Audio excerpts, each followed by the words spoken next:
Hello and welcome to Self Talk. I'm your host, Rachel Astarte.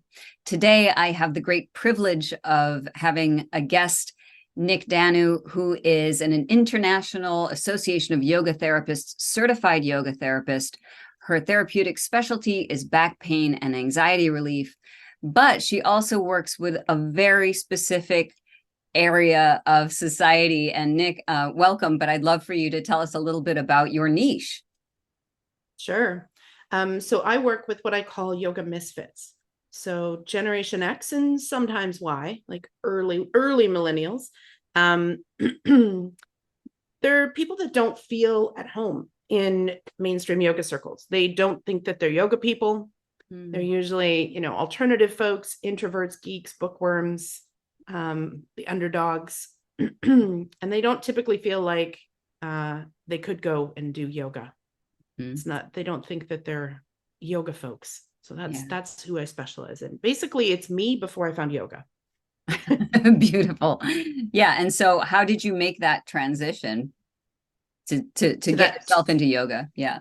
Well, my first yoga class I was actually bribed to go to. I had zero interest in going whatsoever because it was so not rock and roll enough for me. This was in the late 90s. So 98 is when I went to my first class.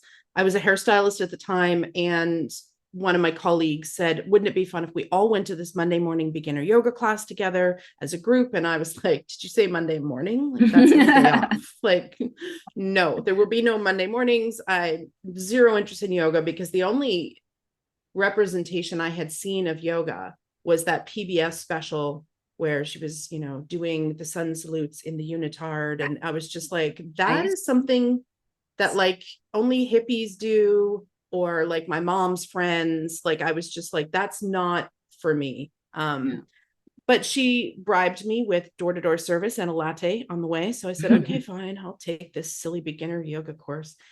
And from the very first class, I fell madly, deeply in love. I was just blown away. I said afterwards, I'm going to do yoga forever. Like, I was completely hooked. And so we did that series together, and they kind of filtered off and did other things. And I was just like, nope, yoga forever. It was anxiety was what I now know. I didn't know at the time that I had anxiety. I thought I was just, kind of prone to worry, or I just thought a lot. And that was the first time in my life where my mind focused on one thing.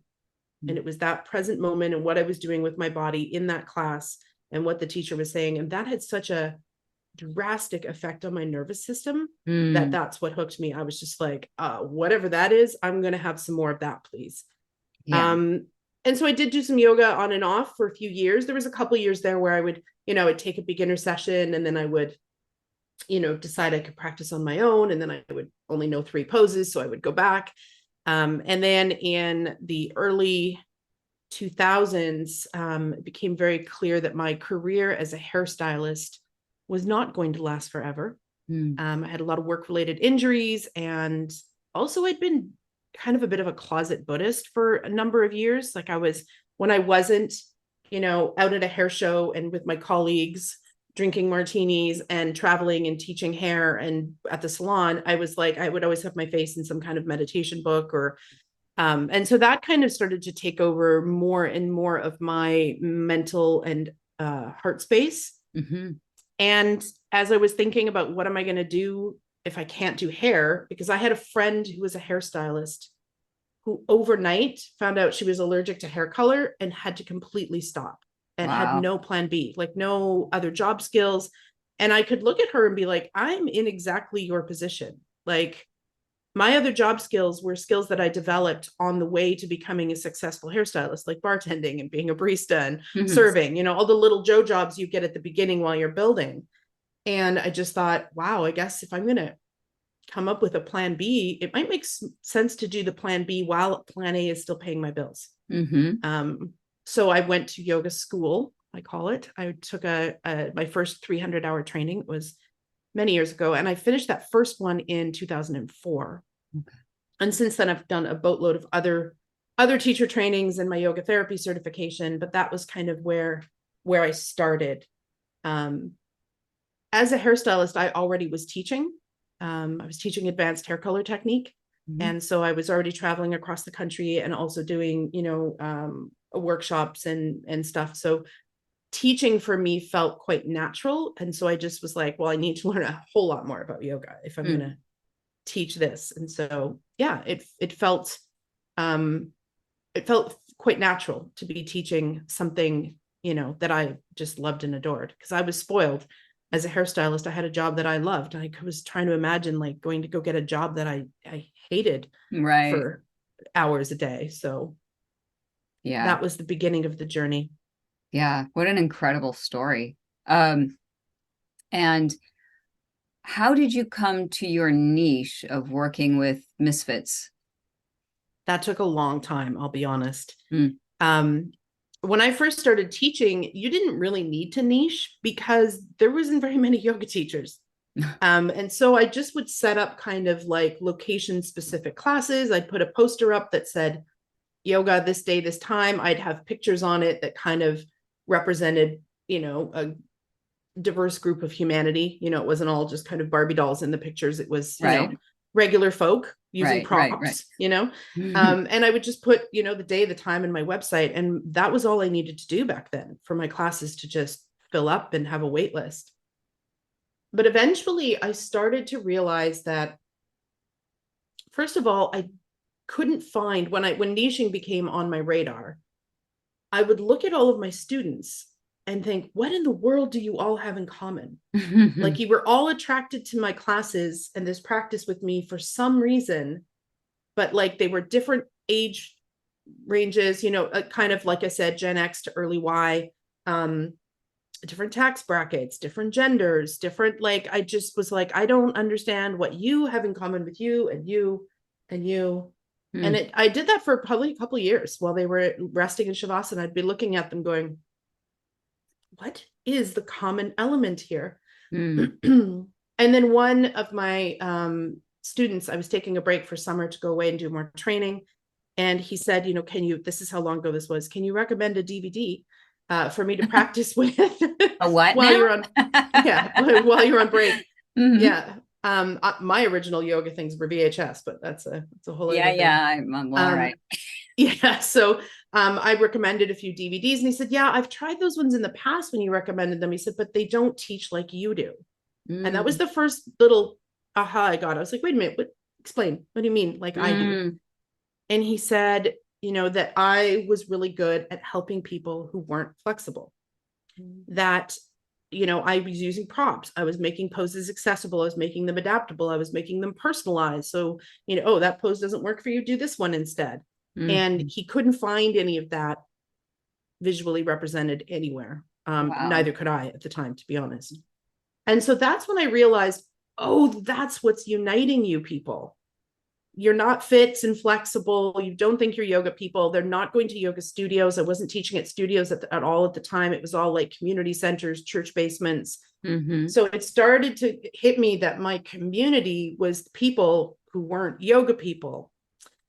And at first, the first little name that I gave them was Yoga for the Rest of Us, which was kind of my first dip into niching. And it was more accurate than having nothing. But at a couple of years later, when I was now full, all my classes with the wait list, there was no room for growth as far as in-person things go. And I'm certainly not complaining. That is a blessed place to be as a yoga teacher, and very rare. But I started looking at some of the folks that I was teaching, and as a fierce introvert, realizing that I was spending all of my extroverty time with my students, and that there was a good chunk of them who I wouldn't hang out with if I wasn't teaching them.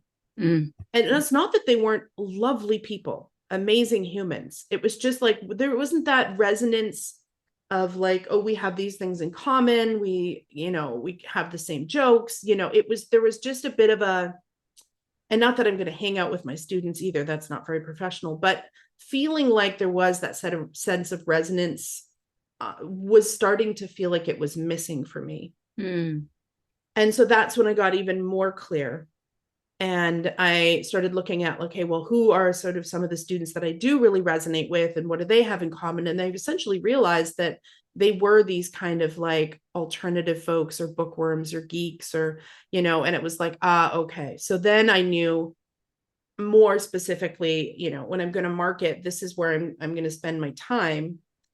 And I came up with the term misfits. I can't even remember how. I think it might have been that very adorable cartoon of Rudolph where they're on the Misfit Island. I think I was watching that and I was the like, Island of Misfit Toys. yes, I was like, that's what they are. They're misfits. I'm not going to sing it because No. what I do, I will start singing and I don't want to do that. So, Kari, go ahead. Now I have it in my head. Yeah, I know, me too. And so, so I kind of was watching something and I saw that and I was like, yes, that's it. They're misfits. Mm-hmm. So when I moved to a new province, which I did about 7 years ago, and knew that I was like starting from scratch with no clientele, I was like, okay, now I'm really going to own this niche. So not only is it people that don't feel at home in yoga circles, probably aren't fit and flexible, don't think they're yoga people, but on top of that, there's this other layer of misfitness. Mm-hmm. And like I say, they're basically me before I started doing yoga, because I certainly did not think I was a yoga person. Mm-hmm. There was like zero cool factor in that for me, like whatsoever. Right. And yet one class changed my whole life. Yeah, that's crazy. And that's exactly how it happens, when the student is ready. So today, for our purposes, I want to even narrow it further, because I work predominantly with women in midlife. I thought it would be really interesting to talk about yoga and midlife.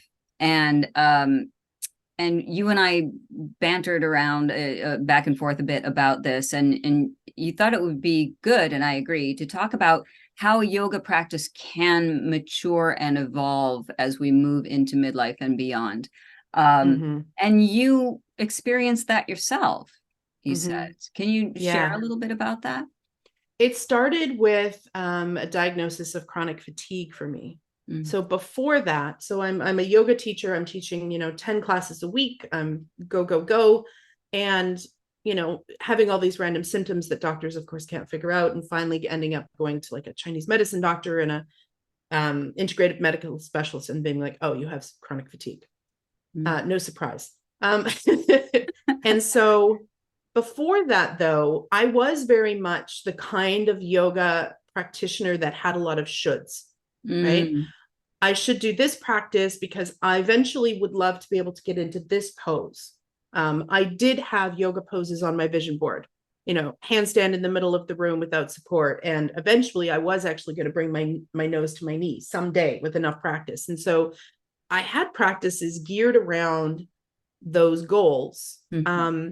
I had discovered a style of yoga, which I'm now a specialist in, called yin yoga. And I was doing that, but I was doing it kind of on my like a couple times a week, or when I was on my moon cycle. And so I was doing it, but I wasn't doing it as my primary practice. I was doing still quite an active practice, not for those who are familiar, not as like sweaty and hot as like Ashtanga or Vinyasa. That was definitely not my speed as someone who's an anxious type. Yeah. But strong poses, long holds, quite physical practice. And when I was diagnosed with chronic fatigue, it became really clear that I couldn't keep working and keep practicing that way. Because all the energy I had was going into demonstrating for my students a pose on one side and then quickly coming out so I could rest a little bit. Not doing the practice with them, but just like, here's what we do. And now I use my words. So that shift started to happen. And so then I was left with my practice being yin, which is all floor-based, long holds, no flowing, no strength, really relaxed, and restorative. And what it started with kind of a hatha flow with a little side of yin was now mostly yin with a little sprinkle of restorative and meditation. I had been meditating for several years, but I started doing more of it and longer sits. And through this sort of forced on me, or what I call the frying pan to the head moments, like in a Tom and Jerry cartoon where it's like, yes. you need to slow down and rest. Absolutely. Yeah. So through that, my practice shifted to, I would wake up in the morning, I would get out of the bathtub, I would sit on my mat, I would put my hands on my heart, and I would say, what do I need today? Beautiful. And that would dictate what I did. Mm-hmm. And what I realized is that when I was listening to what I needed today, my practice started to shift from being less physical and definitely not focused on aesthetics and like super poses that I had goals on. Those just all fell by the wayside. My practice became, how can I use these tools to feel well in my body so that I can live my life? Yeah. And that was a big shift.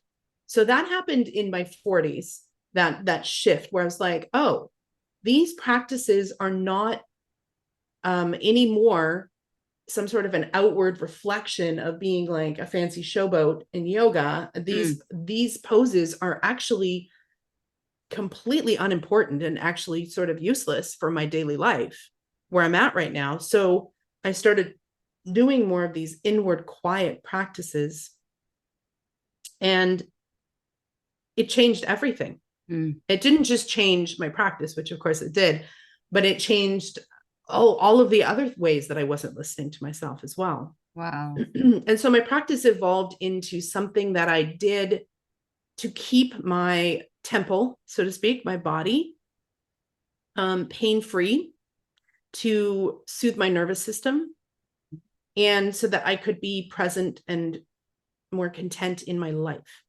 So the yoga became a tool to live life instead of the yoga practice being my life. And that was a big shift. And I know from talking with my colleagues that that's not unusual. When you've been teaching for quite a while, there is a certain point in your practice where you're like, you know what? I actually just want to sit and meditate, or I just want to do some breath work. Like, I don't care about all these other fancy things. So it moved from, purely kind of like mostly, before that, there was a real dichotomy. There was my physical practice and my seated meditation. And they were very kind of like this and that. Right. And that shifted because now I was in these poses for minutes at a time. So like each pose became a small meditation. So by the time I got to my meditation practice, I was like, oh, and it's not like, so that's stuck through my healing and is still this way. So it's not like I don't ever do poses now that require strength. But when I do, I'm doing them for a functional reason. So I'm like, this pose strengthens my back. That's good for my back health. This shape is really good for my deep core. That's why I put it in the sequence. And this also shifted when I started teaching therapeutic yoga, because therapeutic yoga is very individual and very customized. So whether you're working one-on-one with somebody, then it's like completely customized. Or if it's a small group of people that have a similar thing, like if you're teaching, I teach a class for back care, or if I teach, a workshop for anxiety, I mean, those people are all there with coming in with a similar concern. Everything that I sequence and put in there is designed for that reason. It's all functional. It's not just like, oh, I'm going to do this little warrior flow because it looks pretty and I like it. Right. If that's not helpful to the situation and it's going to take up valuable class time, it's out. And I'm going to focus more on what do we directly need to help with these situations in this moment. And then a way bigger amount of focus on the nervous system. That really started when I became a yoga therapist. I mean, before that, I had a meditation practice, which I would have counted mostly for that. But as I started studying yoga therapy and practicing more and more therapeutically, it became the core. Like if people get nothing else from my class other than they leave feeling grounded, I'm successful as far as I'm concerned. Yeah. So it's really, all of it wraps around the nervous system. It's the bookends, it's the beginning, it's the end, it's the center, it's all of it. And then of course I add in some things, for other things, like for back care, nervous system. All the breath techniques that I choose to use are ones that are down regulating, and that's really intentional. I don't use any breath techniques that are overly stimulating. Now I would in a one-on-one if somebody needed that, but if people are coming to me for anxiety, they do not need breath of fire. Right. Yeah. Yeah, it's good. I do Kundalini yoga. We do that one a lot. And that's I could see what you're talking about there. So what's really interesting as I'm listening to your journey through this, it's very similar to when I work with clients who are in midlife, this shift that happens in our life when we really start to slow down and say, what do I need? Right? What's going to be helpful for me in this moment, never mind in general, today, like the way you would get up and say, what do I need today? It's beautiful practice in and of itself, and so yoga in midlife can evolve. So for example, if some people who are in midlife who are listening say, oh, I've been doing yoga, but it's not speaking to me anymore, or I can't do the things, that's a lesson to take away. It sounds like from that, it can shift and change as we shift and change. And it should. And it should. Right. And it should, yeah. Originally, the way that yoga would have been taught in India, it would have been very personalized. Like this whole everybody come 30 people in a group thing, that's a Western creation. That is not how it is taught in India. It's very individualized. And now, we live where we live and we do what we do and we go to yoga classes and that's fine. But my goal is always to have as much individuality in a group setting as we can. This is why, so if it's in a class, this is why I give a whole bunch of what I call choose your own adventure options. You could try this, you could do this, you could do this, and I'm always encouraging people to drop back into their own body and see, okay, of these options, which one felt the best for me? And that's something that also happens, I think, when you become a more seasoned teacher, or maybe it's, as you move into midlife, is that I'm no longer listening to the shoulds that the yoga world put on me of like these, first of all, most of the alignment cues are bogus anyway. They've been disproven by body mechanics. So I'm no longer focused on that. Like, what does the pose look like? Is their knee in the right place? I don't care about any of that. I want to know, how are you feeling in the pose? And if your answer is, I don't know, because that's common, there's our work. Right. Is to start to cultivate that sense of introception. Of like, okay, well, then I can give some thoughts to help. Like, okay, well, does it feel, tingly or cool? Or, I'll use descriptive words to help them to kind of drop in and be like, no, it's more like this. And this is a skill that thankfully I think does develop, especially I think with women as we get older. Hopefully we get less concerned with what the hell the world is telling us to do, and more able to drop into our own inner voice and our own inner teacher and go, okay, but wait, what do I need? What do I want to do? Right. And so that's kind of my focus now is trying to encourage people to drop into that inner voice. I had a student once who was my elder by probably, so I'm 50. She probably would have been, this is maybe 7 years ago, 60, 62, something like that. Not a lot older than me, but definitely my elder. And we were in a class and she was doing a shape and she's like, what am I supposed to be feeling here? And I said to her, what are you feeling here? And she said, oh, such a good teacher, always turning me back to myself. And I was like, well, yes, but also humility. Like, I'm not in your body. Right. So I can guess that you might be feeling this somewhere in this region, but I could be wrong. Only you know for sure. Right. And we're it's almost like we have to be retrained to think that way, because that is just not the way we're raised in our society, and it really is about like, how do I fit in, which, by the way, is a psychosocial phase of development. Thank you, Erik Erikson. But at the same time, we do hit this other phase where we're not so concerned about how do I fit in, how do I make sure that I, that I don't become a misfit, that I don't fit in with the rest of everybody else. When it's so funny how many women I talk to feel that way. It's like, I wanted to let go of how I consider myself in relation to other people, the comparison trap, as I call it, all of that. So that's beautiful. So one of the gifts of growing older is that we can let go of some of that. Now, here's a question that don't laugh out loud, but I'm going to ask it anyway. See, you did it already. Here it is. Is it too late to start yoga? A lot of people ask me that question. Yeah. Never. Okay. Because we have to, first of all, we have to look at yoga as a more all-encompassing thing than just the physical shapes.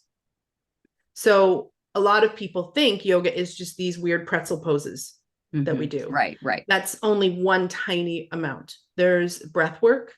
There is philosophy. There's meditation.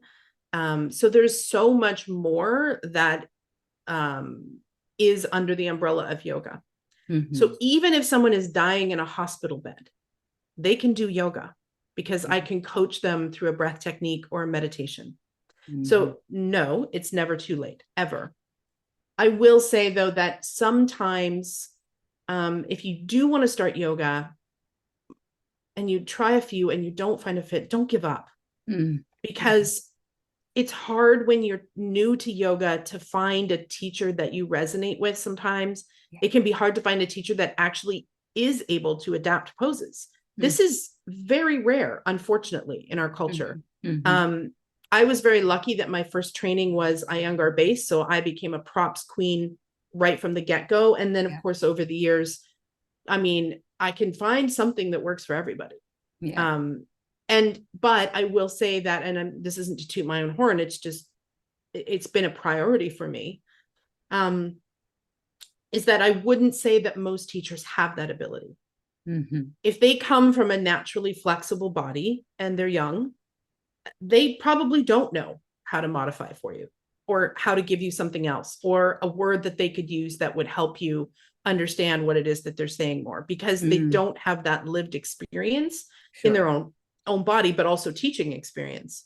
So I would say if you're in midlife and you're looking for a yoga class, find a teacher in their midlife because they're going to understand what's going on with your body.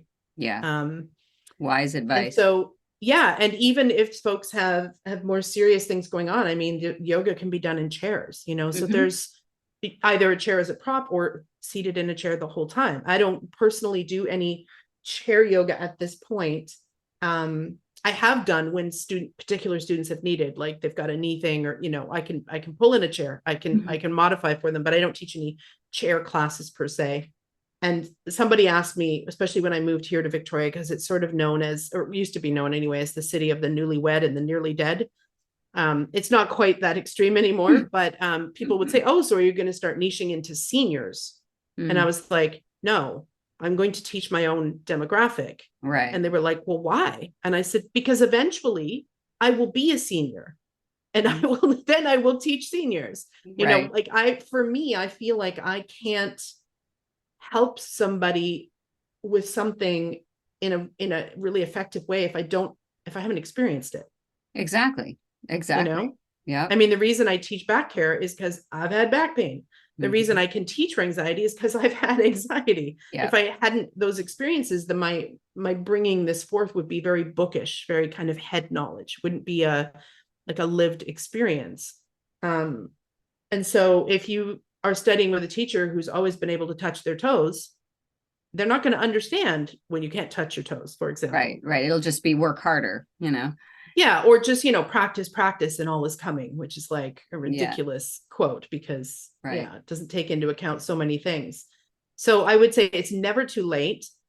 See if you can find a teacher in your demographic to start. You'll have a much nicer experience than if you just drop in at the average hot studio where there's a, really bendy young teacher. Been there. And then, I mean, and if I'm speaking in generalizations for those who haven't done yoga. If a woman has done yoga for her whole life, most of her adult life, and she's now moving into midlife, she will have a much better chance in a multitude of classes being able to understand how to modify for her own body or skip what she doesn't want to do. But for those women who are like, I've never done yoga because I've always been super intimidated. And now I just feel like it's too late. Like I'm too tight. I'm too old. Right. None of that is true. Yeah, that's so good to hear. Thank you. And you mentioned earlier about being able to touch your nose to your knees. I literally dream about that. I'm being vulnerable. I have had dreams where I'm doing it. And then I'm like, please don't let this be a dream. And of course it is. But I always think that has something to do with my own back issues that I just can't seem to get in that position, but something that we work on as we continue our practice. I've never gotten my nose to my knee. I've never been. I remember in a seated forward fold in a workshop, after a weekend long workshop, finally being able to grab my foot with ease. And I remember being like, oh, and then instant disappointment because it didn't change anything. Yeah. Oh, my hamstring's a little longer. Well, I'm not enlightened. Am I a nicer person? Am I a nicer person? Does that make my brain less busy when I sit to meditate? No, it was completely meaningless. It was like, oh, my hamstring is half an inch longer. Yay. Right. Affects my life in no way. And I think too, and I'm sure a lot of the listeners resonate with this. One of the things that put me off yoga was the Western sort of competitive nature and the cliquey nature of it. You know, I love India, been several times. It's my second home when I have the money to go there. And I thought, this is not how you teach it. And it's just not, it just wouldn't resonate with me. It took a very long time for me to find even a style of yoga that worked for me. So I love that you're sharing all of these alternatives and what it should look like, or ideally, and forget the should, but ideally could look like for you based on what you need. So you've said that the practice, your yoga practice, matures and evolves into what you would call advanced yoga. And that has nothing to do with putting your foot behind your head. Can you explain that? Yeah.